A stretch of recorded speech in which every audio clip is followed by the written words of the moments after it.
The Mighty Miss Malone, Chapter 20, The Girl in the Mirror. The woman who answered the door was strikingly beautiful and long limbed and dressed in a flowing robe that looked like an orange cloud had left the skies and was floating around her legs. She smiled and hugged Jimmy. Little Jimmy, I know you from the park. I love your voice, Papa. Mother was so mortified that I thought she was going to swoon. The woman told the numbers man, I'm only doing this because it's little Jimmy's family. You already dumped that Carter woman and her brat in the basement, and that's that. This ain't no hotel or no orphanage, neither. Marvelous Marvin said, Woman, please. She pointed at me. I'd best not catch you snooping around my sister's room, neither. My second brain said, Kiddo, one punch, and she's down for the count. Mother said, We won't be a bother, ma'am. We'll be out of here as quick as we can. Thank you for having us. The woman snorted and pointed at a closed door. That's where y'all's stayin'. Cynthia's only gonna be gone for a week, so don't get too comfy. Little Jimmy can sleep on the couch. Thank you very much. Mother pushed me toward the room. Inside, she leaned against the door and put her hand over her eyes.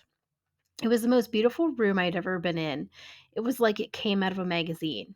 The bed had fancy blankets and fancy pillows, and the lampshades were pink and frilly, and everything matched, even the curtains. There was a small, low desk with a little chair in front of it. A long, tall mirror was in the middle of the desk. Sitting on the desk was a bunch of exquisite, different color little bottles with gold tops and rubber bulbs held to their sides by a little skinny piece of hose, looking like gigantic diamonds or rubies. There was also a picture of a beautiful woman and a little boy in a gold frame. Oh, Mother! She wasn't as impressed as me. Be careful, Deza. All of this nonsense is very expensive. What are those bottles? They're called atomizers. Atomizers. You squeeze the rubber bulb and it shoots out a mist of perfume. Mother went to the desk and picked up one of the bottles. She sniffed the top. I can't believe it. They're living just as well as the Carsdales. On second thought, I do believe it. Both they and the Carsdales live off of poor people's nickels and dimes.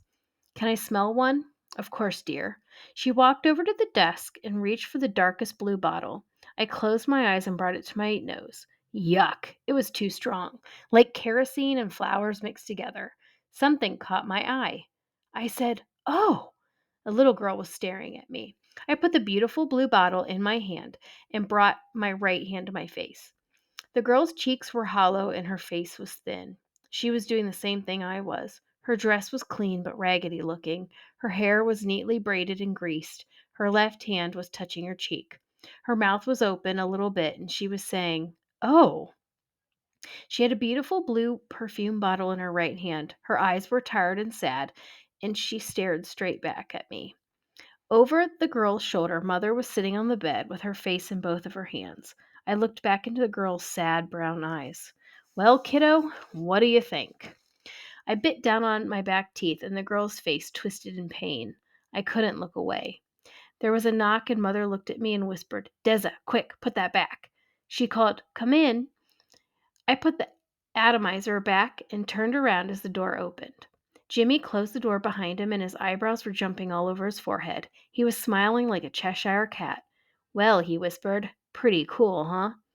Mother reached out and slapped Jimmy's cheek hard. How dare you? How dare you? What? Jimmy said. Mother reared her hand up again but stopped. How dare you associate with this criminal? What do you do when you're supposed to be at school? Do you think your father and I raised you to be in the company of people like this? Mother, I said. Jimmy said, What? I didn't do nothing wrong, nothing. How do you know that man well enough to have him put us up? I told you, when I sing in the park, lots of people listen to me. So this is the kind of life you want to live, all fancy and big shot like this, driving around in a brand new Buick, wearing trashy clothes? If Roscoe Malone saw this, he'd strangle both you and that man. Jimmy busted out in full tears. I ain't done nothing wrong. He just likes my singing. Mother grabbed his shoulders. Don't you see? This is how it starts. Don't you see? 1 minute you're carrying a straight razor and the next it's a gun, or do you already have one? Ma, I swear, I don't do nothing wrong. I only went to him 'cause we didn't have nowhere else to go, and he always said I should look him up if I need something. Jimmy, this is how young men get trapped. You think he's doing you any favors? You'll owe him. I guarantee he'll have you doing little things for him in no time. I guarantee. Jimmy wiped at his eyes. Ma, how come you always think I'm going to do wrong? I know what's right. He's been trying for the longest time to get me to run numbers for him. I always said no. I ain't stupid. I was only keeping my word to Pa. I was only trying to look out for you and Deza. He pulled away from Mother. You don't give me credit for nothing. Nothing. He turned, walked out of the door, and closed it softly. Mother sagged onto the bed, and I sat beside her. We hugged each other. I got up and put my hand on the doorknob. Mother, go ahead, Deza. Bring him back. I don't want either of you leaving this room. I heard squeals and giggles coming from the backyard. A girl about 6 or 7 years old was getting pushed in a swing by a woman. Jimmy was sitting on another swing. The girl dragged her feet to the swing, so the swing stopped. Are you Jimmy's sister? Yes, my name's Deza. Her nose twisted. That's a funny name. My name's Eppie, but my real name is Epiphany. I said, that's a beautiful name. It means you're like a light coming on all of a sudden. The little girl had a very fresh mouth. You've got a weird name and don't know nothing. I'm named after a song, not no light. Jimmy said, Sarah's Epiphany? The woman said, how'd you know that song? I said, he's a singer, ma'am. He knows just about every song in the world. Y'all from Chicago? No, ma'am, we're from Gary. You must be kin to Marvin or that sad excuse for a woman. No, ma'am, we're just staying here for a few days before we get a ride to Flint. In Michigan? Yes, ma'am. That's north of here, right? Yes, ma'am. Oh, girl, how old do you think I am? You gotta quit calling me ma'am. I'm Miss Carter. Sorry, Miss Carter. Flint anywhere near Detroit? It's geologically located 60 miles northwest of Detroit. So y'all are gonna go through Detroit to get to Flint? I think so. Who's carrying you to Michigan? Jimmy said, I might ask Marvin how much he'd charge to take us in that big buke. She started pushing Eppie again. Don't do it. The sooner you get away from that character, the better. But if you hear of someone else going that way, let me know. There's supposed to be lots of work in Detroit. You're leaving too? Child, as soon as I can. The friendlier marvelous Marvin gets the meaner that woman does. I asked, what will you do if you can't find anyone to take you? If nothing else comes up in a day or two, me and Eppie won't have no choice but to ride the rails. We did it before. I'd rather get drove, but you gotta do what you gotta do. Jimmy said, ride the rails? You really hopped a train before? It's not like we jumped on no moving train. This is Chicago, son. There's a million boxcars sitting at the yard, and someone's always knows where they're going. Jimmy's eyes met mine. What choice did we have but to try to get Mother to go along? After Miss Carter and Eppie went back to their basement, Jimmy and me sat on the swings and talked about how we could get Mother to hop a train with us. Jimmy said, what do you always tell me, Deza? The truth is the best way. We gotta ask her what other choice we have if we're gonna get to Flint and Paw. You're right, but it wouldn't be that easy. When we went back into the room, Mother hugged Jimmy and apologized. Jimmy said, it's okay, Ma. I know you're just worried. But, Ma, we gotta get out of here. Yes, son, we do. I explained about Miss Carter and the train. We were both stunned when Mother said, let's talk to her and see what we have to do. Miss Carter stood in our room and looked at our boxes. The main thing is, you have to travel light. Mother said, we only have these 7 boxes. Miss Carter said, you can each carry 1 blanket full of only the most important things. Mother sighed. Well, let's see what we can leave. Uh-oh. Even though a dictionary and thesaurus were the most important things to me, they wouldn't be for most people. And how many essays could I take? We set our boxes on the bed, and Mother took 3 blankets and spread them out. We emptied the boxes and started putting things in a blanket, or back in a box to stay in Chicago. A few pots and pans went in Jimmy's blanket, along with the kitchen clock and some knives, spoons, and forks wrapped in towels. Miss Carter said that anything made out of glass, like the plates and drinking glasses and the bowls, would have to stay. They'd just end up breaking. We took 3 tin cups. Miss Carter said most camps have cans you can use for plates, but it's best if you can find some tin plates and hold on to them. Mother said we don't really intend to spend any time in a camp. Miss Carter smiled. Believe me, no one does. But, sweetheart, better safe than sorry. The last box on the bed was opened, and Jimmy pulled Father's old work boots and some of his trousers and shirts and winter coat out. Miss Carter said, whose are those? Jimmy picked up one of Father's boots. They're Pa's. Is he waiting for you in Flint? Mother said, "We're not exactly sure where he is, but Miss Carter said, you gotta leave him. Only take what you'll need." Jimmy wouldn't let go of the boot. Mother took it from him and said, "I'm sure your father has plenty of things in Flint, Jimmy. We'll have to leave these." She set father's boots on the floor. She said, "Well, that's it. Wait, there's one more box. My essays and dress and shoes." We all looked around. There was nothing. I slapped both of my hands over my mouth and felt like it was the ceiling crashing down on me. "Oh, Mother, I left my box under the bed in Gary. We've got to go back and get it." Even before Mother could tell me what we all knew, I heard, "Well, kiddo, the best laid schemes of mice and men." The pain that ripped through my heart and soul shut the bad brain right up. Chapter 21, Riding the Rails. If you could forget about the way the boxcar smelled like a toilet and ignore the heat and the darkness and the hard floor and the flies, you could say it was pretty comfortable. You could say that, but you'd be telling one of the biggest lies ever. We sat with our backs against the front of the boxcar on old pieces of cardboard. There were two other families sitting at the other end. Jimmy and Eppie left me alone with Mother and Miss Carter. They wanted to sit closer to the huge half open door to watch Illinois, then Indiana, then Michigan zoom by. Miss Carter said, "Breathe out your mouth till the train moves and air starts circulating." Mr. Steel Lung's truck was bouncy and bumpy, but compared to this train, it was like riding in a brand new Buick. It wouldn't take 8 hours to get to Detroit. It would take 8 hours to get to Detroit, Miss Carter said.